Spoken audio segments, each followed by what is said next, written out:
Hindi nalinis po, mga kababayan, sabi ng ating Pangulo, ang pangalan ni Sara kasi wala mang trial. So tama naman po.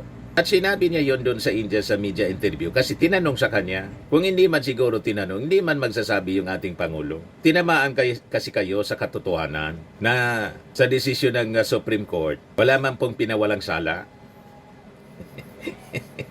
Walang pinawalang sala sa desisyon ng Supreme Court. Ang kaso ng korupsyon nakadikit pa rin kay Sara Duterte. Yan ang malinaw dyan. Kaya kayo nasasaktan.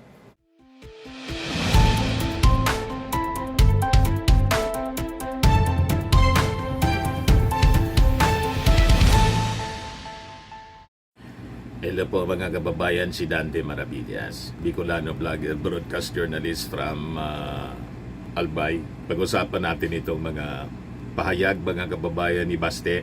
Yan sabi rito sa report ng News 5, I heavily criticize the President kasi wala man lang daw lumalabas na maganda sa bibig ng ating Presidente. Ang wala pong lumalabas na maganda sa bibig ninyo mga Duterte, poon sa inyong tatay, sa inyong kapatid, na si Sara, si Pulong, pati sa inyo mismo. Wala kang maririnig na maganda. Lahat lang masasama. Kasi nga po, ano man asahan sa inyo na magsasalita ng maganda na laging PUTA yung nasa bibig. Di ba? So lahat baliktad, mga kababayan, ang mga pinagsasabi ng pamilya Duterte. Pare-pareha sila. Sabi nga dito sa amin, puro anas. Lahat pareho.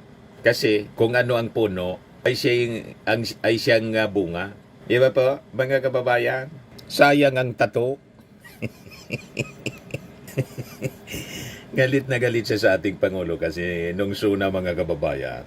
Sabi ng ating Pangulong Bongbong, may bago na anya tayong champion, si General Torre. Isama na natin. Di ba? Kasi nagamon si Baste. Pagkatapos, siya yung umatras, hindi sumipot. O di panalo by default si General Torre.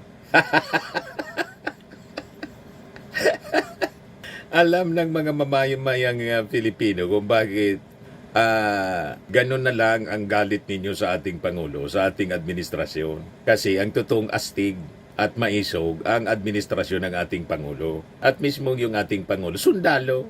Di ba? Walang inaatrasan po. Kaya, pati si Xi Jinping, inulit na naman ang ating Pangulo yung kanyang sinabi. Not a square inch niya. Will we cede to any foreign power sa kanya pagbisita? Sa interview mga kababayan ng Indian media, makikita ninyo kung gaano katapang ng ating Pangulo, hindi masindak po ng isang superpower. Totoong maisog. Pero yung mga Duterte, sabi ni Sara, bloodbath, yun pala dismiss. Iba yung mga maangas lang sa mga pananalita, iba man ang ginagawa. Yung ating Pangulo, hindi lang nagsasalita, pero biglang diniliver yung tatay niya sa pa-ICC. Yan ang magaling. Ang mga matatapang pong tao, hindi nag-aablada, sabi nga. Hindi yung daldal ng daldal. Ginagawa na lang. Di ba? Yan sabi dito sa report ng News 5. Pinuna ni Davao City, Acting Mayor Baste, Duterte ang pagdistansya ni President Bongbong Marcos sa impeachment case ng kanyang kapatid na si Vice President Sara Duterte.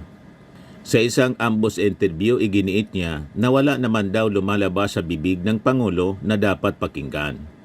Noon pa man umano, kritiko na siya ng Marcos administration. Kasunod ito ng pahayag ni Marcos na hindi siya nang manghihimasok sa kasong impeachment ni Sara. Hindi man talaga kasi hindi tama na yung ating Pangulo manghimasok sa trabaho ng Congress. Nasusupalpal kasi yung inyong mga propaganda. Yan kasi yung sinasabi ng mga DDS. Pinapaniwala nila, mismo sila, mga Duterte, pinapaniwala nila sa sarili nilang kasinungalingan, ang kanilang sarili. Yung kasinungalingan nila, pinaniniwalaan nila. Hindi umubra, laging basag. Wala man talagang kinalaman yung ating Pangulong Bongbong Marcos. Kontra siya sa impeachment. Kaya lang, sabi ng ating Pangulo, na-impeach na si Sara, so anong dapat gawin? Sundin na lang yung proseso. O ngayon, ang statement ng ating Pangulo tungkol sa pag-archive at desisyon ng Supreme Court, malinaw po, hindi anya yan absolusyon. Walang na-clear kasi hindi man tinatch yung merito, kundi tineknikal lang ng Supreme Court. Nasabi nga ni dating Supreme Court Associate Justice Adolf Ascona, yung konstitusyonan niya na nangyari, dineclare ng Supreme Court na unconstitutional. Hindi nalinis po, mga kababayan, sabi ng ating Pangulo, ang pangalan ni Sara kasi wala mang trial. So tama naman po. At sinabi niya yon doon sa India sa media interview kasi tinanong sa kanya. Kung hindi man siguro tinanong, hindi man magsasabi yung ating Pangulo. Tinamaan kasi kayo sa katotohanan na sa desisyon ng Supreme Court, wala man pong pinawalang sala. Walang pinawalang sala sa desisyon ng Supreme Court. Ang kaso ng korupsyon nakadikit pa rin kay Sara Duterte. Yan ang malinaw dyan. Kaya kayo nasasaktan. Di ba? Tapos sasabihin mo, nothing really good comes out of the mouth ng ating Pangulo. Ang walang magandang lumalabas sa bibig, kayong mga Duterte. Ano ang ebidensya? Ito yung ebidensya na nakapalaman sa first article of impeachment.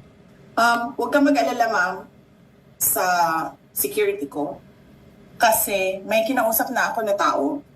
Sinabi ko sa kanya, kapag pinatay ako, patayin mo si BBM, si Lisa Araneta, at si Marty Gomales. No joke. No joke. Nagdilim na ako, ma'am. Pag namatay ako, sabi ko, huwag ka tumigil, ha. Magpatay sila. And then he said yes.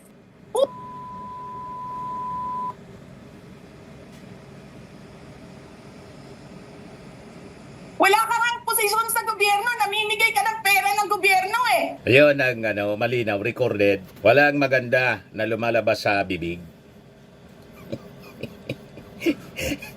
O diba? Tapos sasabihin mo, yung ating Pangulo, walang magandang lumalabas sa bibig. Baliktad yata. Kayo, buong pamilya ninyo, ang walang magandang lumalabas sa bibig. Lahat pagmumura. Ito yung tatay mo. Marami kasi sila. Ano dapat ang gawin natin? Di, patayin natin yung mga senador ngayon para mabakante.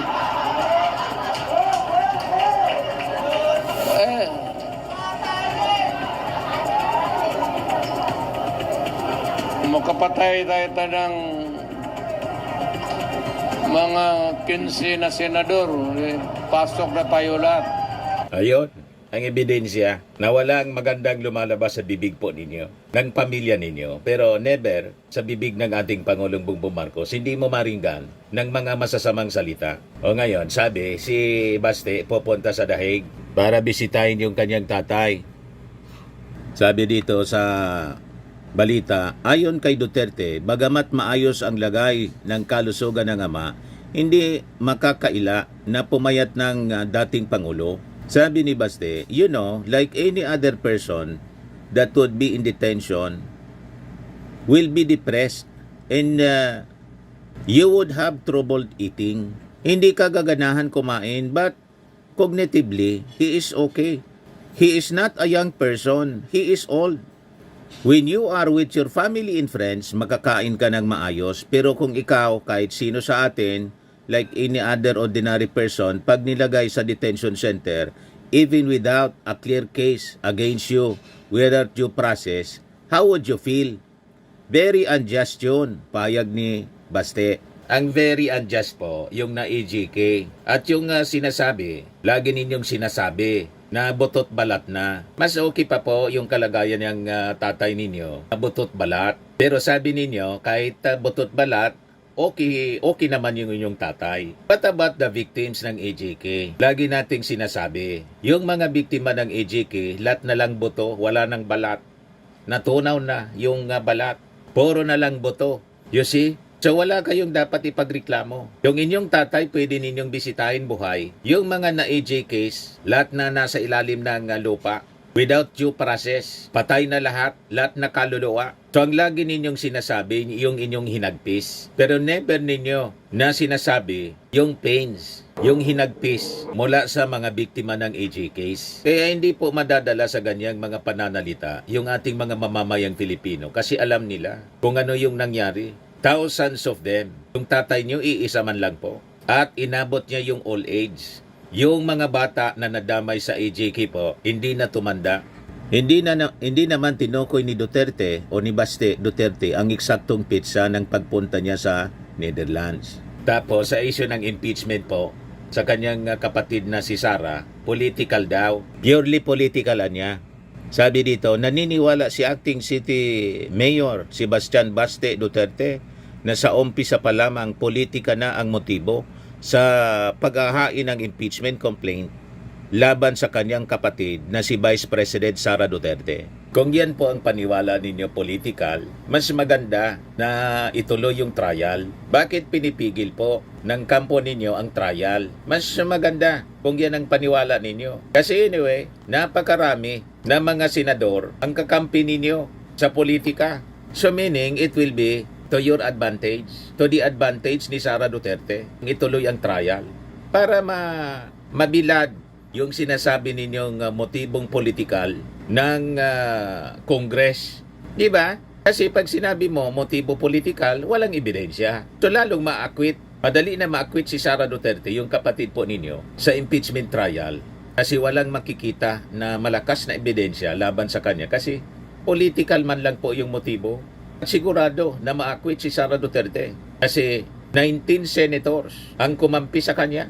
Sa 19th Congress at pati sa 20th Congress, ganun din. 18 pala sa 18 Hudas sa 19th Congress. Ngayon naging 19 na, nadagdagan pa. Pati yung mga tumakbo sa alyansa, sumama pa sa mga Hudas. So dapat confident kayo. Ang kapatid po ninyo na si Sara Duterte, dapat na confident siya for a bloodbath. Kaya lang iba man yung sinasabi niyang bloodbath. Dismiss pala. Motion to dismiss pala ang intensyon. Kaya wala nang maniwala po sa inyo. O diba? Yes, sabi dito ng mga netizens, oy Baste, bakit hipokrito ka? Bidang-bida, Supreme Court sa inyo Bago inaresto tatay mo, may rulings na ang Supreme Court sa jurisdictions ng ICC sa Pilipinas. Tapos sasabihin mo, irespeto, hindi mo nga nirespeto yung Supreme Court. Ito, Philippines obliged to cooperate with ICC despite withdrawal, sabi ng Supreme Court. Sabi ni Maria Victoria, siyempre nasabi mo yan kasi sa inyo pumabor, pero the mere fact na pumanig sila sa katiwalian ng kapatid mo, wala daw na malinaw na kaso. Otot mo, ICC pa, nasanay kayo sa Pilipinas. Lahat kaya ninyong maniobrahin, Senado, Supreme Court. Kaya ganon kalakas loob ninyo. Hintayin mo na lang pag-uwi ng tatay mo kung di sa kahon, sa maliit na jar. Pasalamat tayo sa ICC. Kung wala nako, puro impatso ang mga biktima niyan. Thanks God, mahabang buhay means mahabang pagdurusa sa kulungan. Sana wag mo na siyang matigi. Sabi ni Nicomedes Tinaya, he is now experiencing a dose of his own medicine. What you sow is what you reap. Sabi ni Nicomedes Tinaya, okay lang, maubusan din sila ng PC. Bilyon-bilyon naman ang nadambong at nakita niya sa business niyang illegal at immoral. Sabi ni Benny, Punong Bayan, paawa na naman. Sabi ni Maximo Siralde, anong sinasabi mong walang maliwanag na sinampang kaso sa tatay mo? Nagmamaang-maangan ka pa sa dami ng mga namatay sa AJK War on Drugs nung nanunungkulan pa ang tatay mo as president. Madaming testigo ang harap sa hearing sa korte ng ICC. Hindi mangmang ang mga tao para sabihin mong walang kinalaman ang tatay mo sa AJK War on Drugs. Sabi ni Arnel Villanueva, pag binisita mo, pasok ka na rin, huwag ka nang lumabas, magsama-sama kayong mag-ama. Sabi ni Mark pabiktim again and again, hindi pa namatayan at magdurusa pa yung mga medyo mahabang panahon, makulong yang ng 5 years. Yan okay, at pagdating ng 85 years old sa kamatigok na sa ICC prison, ganyan ang ganti at parusa ng tadhana. Sabi ni Joseph Soriano, walang due process, yung tinukhang may due process ba?